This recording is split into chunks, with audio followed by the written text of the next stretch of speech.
Welcome to Crimes Beyond Borders, where we'll bring you the most thrilling true crime stories every single day. If you're fascinated by mystery, intrigue, and the darker side of human nature, you're in the right place.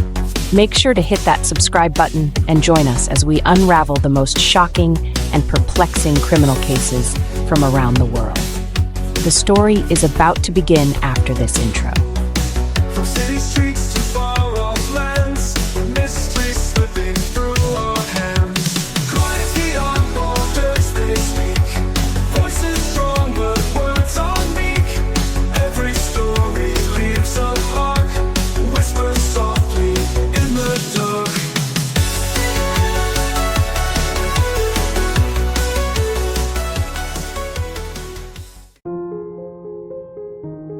Our stories at first are made for ourselves, to comfort us, to help us sleep, and to learn. Along the way, they become a part of our journey, teaching us English and fueling our passion for true crime. So, listen carefully, and if you're about to sleep, close your eyes. Let's begin.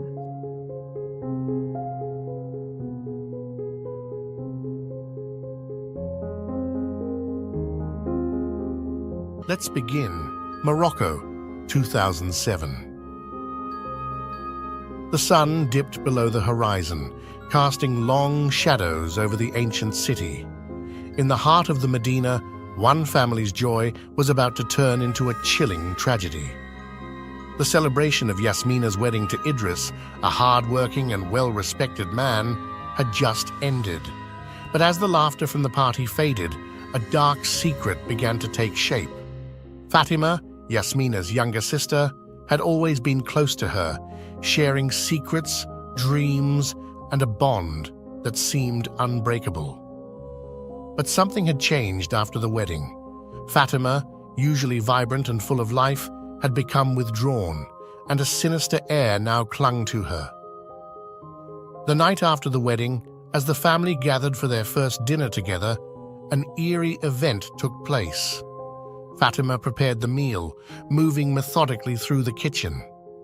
But as she brought the food to the table, her body stiffened. Her face twisted in terror, and she let out a scream so piercing that everyone in the house froze.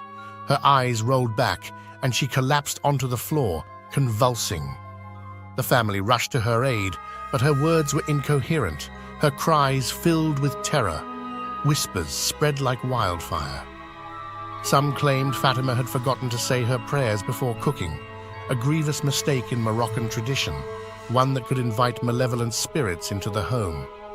Others whispered that she was cursed, possessed by a jinn. As days passed, Fatima's episodes grew more frequent.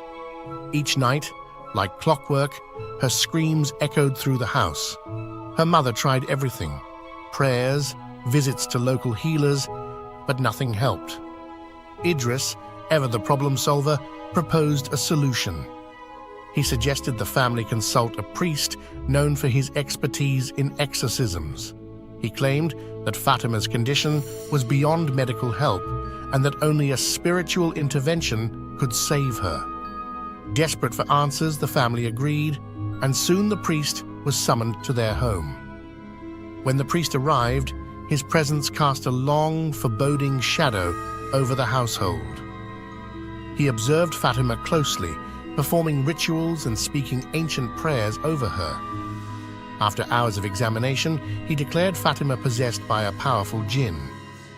What struck the family was how much the priest seemed to know about Fatima, intimate details, secrets only those close to her would have known. Shocked and afraid, the family paid the priest a hefty sum, trusting him to rid Fatima of her torment. But behind the scenes, something far more sinister was unfolding. Unbeknownst to the rest of the family, Fatima had not been possessed at all. In fact, she and Idris had been lovers, their forbidden romance starting long before his marriage to Yasmina. When Yasmina became pregnant, their parents forced Idris to marry her, believing it to be the right thing to do. Fatima, heartbroken and consumed by jealousy, devised a twisted plan with Idris. Idris played the role of the dutiful husband in front of everyone, but at night he would sneak into Fatima's room. Together, they plotted a way to rid themselves of Yasmina so they could finally be together. The fake possession was part of their plan, a ruse to distract the family, buying them time while they schemed. Fatima had even paid the priest to cooperate, feeding him personal information so he could convince the family of her possession. For weeks, they carried on the act. Idris, under the guise of caring for Fatima's well-being, would suggest more exorcisms, all the while continuing his secret affair with her. Fatima's nightly screams were part of the deception, intended to build fear and tension within the family. But Yasmina was not as naive as they thought. She began to notice the late-night disappearances of her husband and grew suspicious.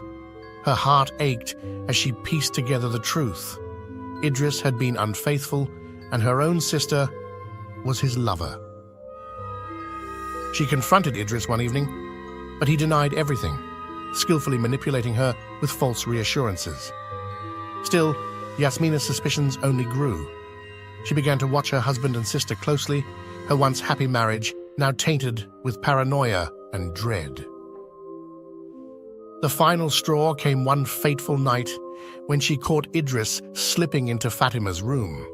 Overwhelmed by rage and betrayal, Yasmina confronted them both, but the confrontation spiraled into violence. Fatima, seeing her plan unraveling, panicked. A vicious struggle broke out, and in the heat of the moment, Yasmina grabbed a kitchen knife. Fueled by her anger and heartbreak, she stabbed her sister in a fit of rage, leaving Fatima gravely wounded. Idris, caught in the chaos, tried to intervene, but it was too late. Yasmina, now lost in her fury, turned the knife on Idris, plunging it deep into his chest. The screams that followed were unlike any that had come before. This time, they were not from Fatima's staged possession, but from a true nightmare unfolding. The parents rushed to the scene, their hearts pounding with fear. When they arrived, they found Idris lying lifeless on the floor, blood pooling around his body. Fatima was barely alive, her body covered in wounds, and Yasmina stood over them, the knife still in her trembling hand. The family was shattered. The truth behind the fake possession came to light during the police investigation. Fatima and Idris had conspired together, manipulating the family with their elaborate ruse. Their betrayal cut deeper than any knife, leaving scars that would never heal. Yasmina was arrested for the murder of her husband and the attempted murder of her sister, who survived but would forever bear the weight of her deceit. The house, once filled with laughter and love, had become a place of darkness where jealousy, betrayal, and death lingered in the air. And so, the story of Fatima, Idris, and Yasmina became a cautionary tale in Marrakech, a reminder that the most dangerous evil often comes not from the supernatural, but from within.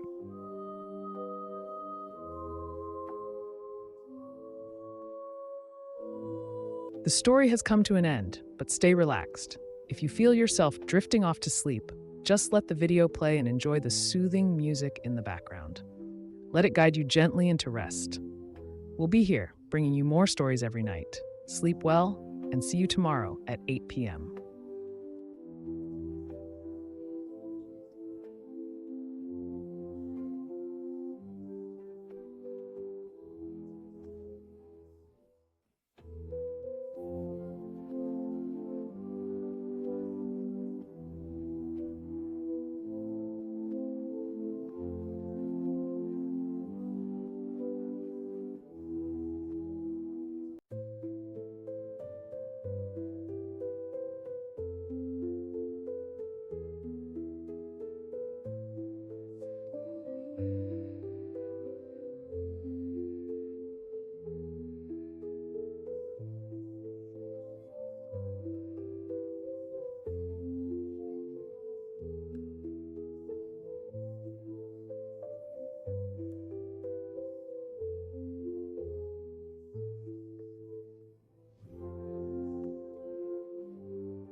curtains drawn tight, lonely figures melt in the night.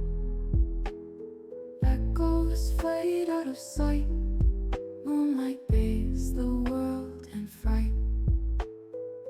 Ticking clocks, relentless sound, time slips when danger's around. In the shadows, lost and found, haunting silence so profound. Flickering lamps dimly glow, secrets hidden where few will go. In the half-light, truth begins to show, unseen forces pull and tow. Windows shut, curtains drawn tight, lonely figures melt in the night. Echoes fade out of sight, moonlight bathes the world in fright. Ticking cloisters on crumbling walls, telling tales of forbidden calls. Into the night, someone falls.